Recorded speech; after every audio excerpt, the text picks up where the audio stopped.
guys, how you doing today? Today we're going to continue working on activity 5.2, the miniature train project. What I'm going to show you is how to complete the stack. We're going to learn a couple features today. We're going to learn how to create a loft, and we're going to learn how to create a revolution. All right, so let's go ahead. Let's open up Inventor and make sure that you have your handout handy with all your dimensions for each part. All right, so the first thing we're going to do, we're going to go ahead and click on New. And we're going to click on a standard IPT and click Create. All right, so just as all our files, okay, we want to make sure that we save our work first. So we're going to go ahead and go to File, click Save As, and locate your H drive. All right, locate your PLTW folder. Inside that folder, you should have your IED folder, and we should have a folder created for the miniature train project. All right, so with all our projects, okay, make sure that you're saving your file as your first and last initial underscore the activity name and underscore the part that you're currently working on. So we are working on activity 5.2 and we are working on the stack. Go ahead and click save.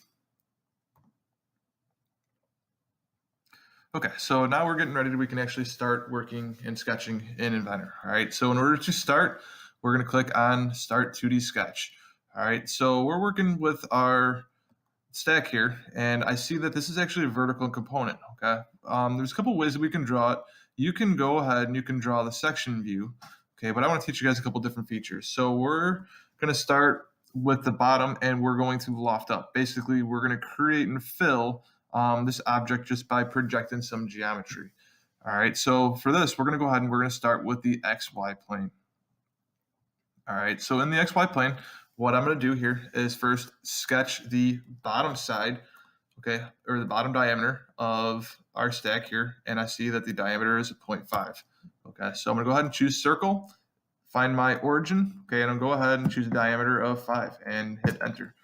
All right, from here, we're going to finish the sketch, and we're going to create a new sketch, okay? However, for this one, I want to create a line that's going upward from this, okay? And so one way we can do this is we can go into the work feature of planes. All right, so we can choose a plane that we want to do. We want to offset plane, so I can choose offset from plane. And what I'm going to do is I'm going to open up my origins. I'm going to find my XZ plane. I'm going to hit enter. And what I need to do is I need to offset this a specific distance. All right, so if I'm looking on my sheet here, I know that distance is 0.25. So I can offset this a distance of 0.25, and I just create a new work plane that I can work off of. All right, so this is going to be helpful for us. What I can do now is I can go ahead and I can create a sketch on this work plane. All right, so specifically what I just need to do is project the old geometry because I know that on this feature here that it's the same diameter, so I can choose this geometry to project inside that plane. You're going to know it's projected if it turns yellow, and I can finish that sketch. All right, now from here, this is where I'm going to teach you your new feature, loft. So if we're looking at our create feature up at the top, I have a couple commands that I can use. Okay, this one's going to be the loft command. Okay, it's this little cone-shaped guy. If I select that, it's going to extrude our feature up to a specific geometry. So I'm going to choose my loft command, and I'm going to select the geometry that I'd like to use, and I'm going to click OK. So what Inventor just did is it went ahead and it actually filled in that distance between both circles. Okay, so I created this bottom part of the stack here. You also see that I have a work plane that's still projected inside my screen. If I go ahead and I hover over work plane and I right click, I can turn off the visibility and it's not there anymore. All right, so the next part of the stack, what I need to work on is this outside diameter, okay? And this is the biggest diameter that I'm gonna be drawing for the stack. The diameter is 1¼ inch. So what I'm gonna do is I'm gonna project some geometry again, okay? And I'm gonna start by creating an offset from plane.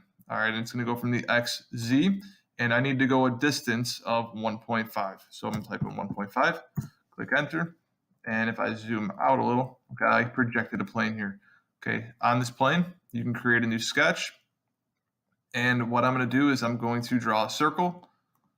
Outside diameter is gonna be 1.25, click enter. And I'm gonna finish this sketch here.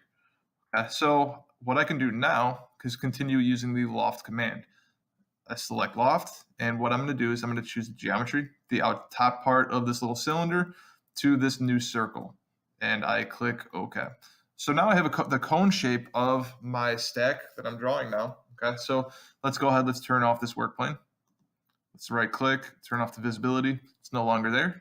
Okay, so now what we have to do is we need to draw this top diameter. Okay, however, you're going to notice that inside our measurements, we do not have the measurement for this outside diameter. Okay, however, we have some other information which can lead us to this outside diameter. This first one is going to be, there's this line that's being projected and it's 15 degrees. Okay, so that's an indicator of where this outside diameter is going to fall. We also have the measurement to the top, okay, which is 1.75. Okay. All right, so in order to get started on this sketch, we're going to start with the XY plane, okay? And on this plane, we're going to go ahead and we're going to create a sketch, okay? Now, if we're looking at this, you're going to see that I'm still looking at the three-dimensional geometry, okay? So what I need to do is I need to turn this off, all right? And there's a button down on the lower part of your screen that allows us to project or basically slice through this object, okay? And this is called slice geometry. So we're going to slice that, and I actually see the inside section view of the stack here. Excuse me. So what we're going to do is we're going to go ahead and we're going to start sketching some features here. All right, the first one that I want to do is I want to sketch this line that is 1.75, okay, from the center. I'm going to use a construction line. I'm going to start at my center point, and I'm going to draw a line all the way up to 1.75. Click enter, and this is just to help use it for a guideline. All right, now the next line that I want to draw, I'm going to draw a line that's going to come from this endpoint, and it's going to come up 15 degrees, okay? The length of the line does not truly matter at this point. We can go ahead and draw a line, the specific distance, and we can go ahead and trim it later. So I'm just going to hold this line out here. I'm going to tab to the other cell, okay? And these cells, actually, they work as functions. So if I don't know an angle, I can actually type in a formula here, and it can find this angle for me.